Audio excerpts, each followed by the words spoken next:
Hey River folks, good afternoon on this sunny, wonderful Wednesday.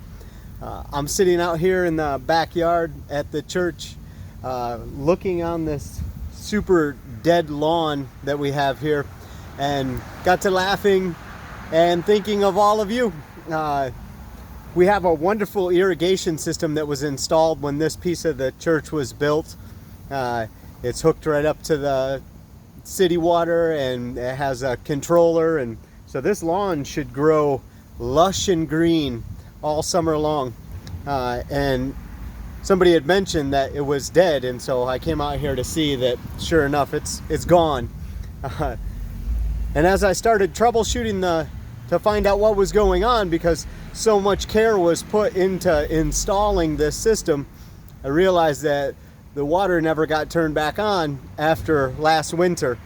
And so all of the sprinkler heads and the wiring and the control panel and all down to the finest detail is of absolutely no value if the water valve is off.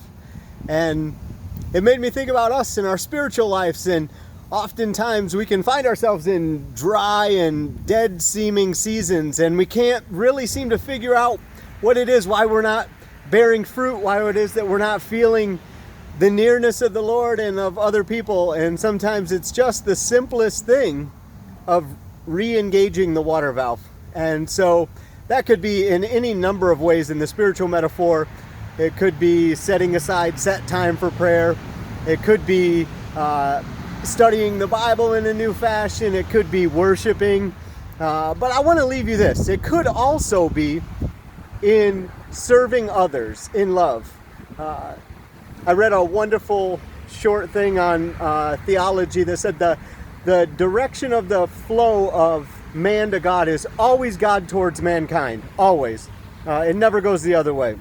And nowhere is this more prevalent than in the Eucharist, in communion, and also in the stranger. And so I just wanted to remind you today that God draws near to us when we love the least, the lost, and the lonely. When we draw near to the strangers, God draws near to us. And that can water our spiritual lawns like you wouldn't believe.